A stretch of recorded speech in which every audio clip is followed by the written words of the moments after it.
Reddy Guru Nanak colony కార్యాలయంలో మీడియాతో మాట్లాడారు.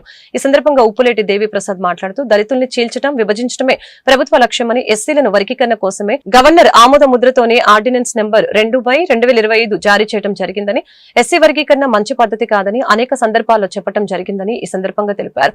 ప్రవీణ్ పగడాల మృతిపై మాల కులస్తులకి ఎన్నో అనుమానాలు ఉన్నాయని, ప్రజా వ్యతిరేక ధోరణులు మార్చుకోకపోతే మేము వ్యతిరేకిస్తామని చెప్పారు. ఈ రాష్ట్రంలో ఎంపిరికల్ డేటా కలెక్షన్ జరగలేదు, అస్సలు ప్రయత్నం కూడా చేయలేదు. కనీసం తెలంగాణ ప్రభుత్వం డోర్ టు డోర్ వెళ్ళి సర్వే చేసింది.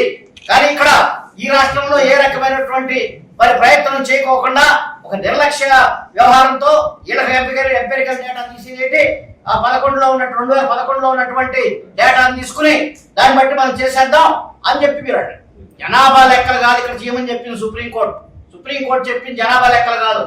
సుప్రీంకోర్టు చెప్పింది social backwardness, economic backwardness, opportunities లో బ్యాక్వర్డ్నెస్, ఎడ్యుకేషనల్ బ్యాక్వర్డ్నెస్. వీటి మీద డేటా తీయాలంది.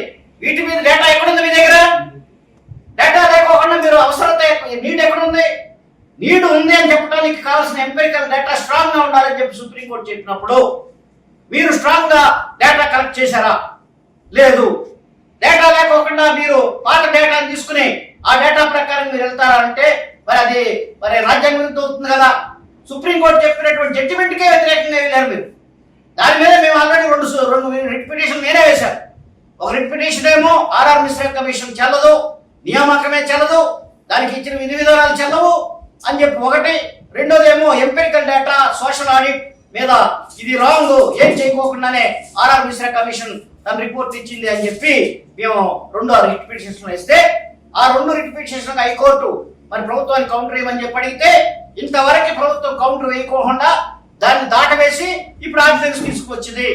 మరి మీ కౌంటర్ వేయడానికి మీకు అభ్యంతరం ఏంటి అంటే మీ యొక్క లోసుకులు బయటపడతాయనే కదా. మీ యొక్క మరి అదేదైతే కుట్ర ఏదైతే ఉందో అది బయటపడద్దనే కదా. మేము చేసినటువంటి ఈ యొక్క రిట్ పిటిషన్స్ కి సమాధానం చెప్పలేని ప్రభుత్వం మరి ఇప్పుడు ఈ రకంగా దొడ్డిదారులో ఆర్డినెన్స్ తీసుకొచ్చి ఎవరి మీద రుద్దాలని మీ ప్రయత్నం? ఎవరి మీద రుద్దుతున్నారు? ఇది ఎట్టి పరిస్థితుల్లో నిలవదు. ఈ ఆర్డినెన్స్ ఛాలెంజ్ చేస్తున్నాం. ఈ ఆర్డినెన్స్ కోర్టులో మరి రిట్ పిటిషన్ వేస్తున్నాం. దీన్ని రద్దు చేయమని అడుగుతున్నాం. మరి అలాగే దీన్ని స్టే చేయమని అడుగుతున్నాం.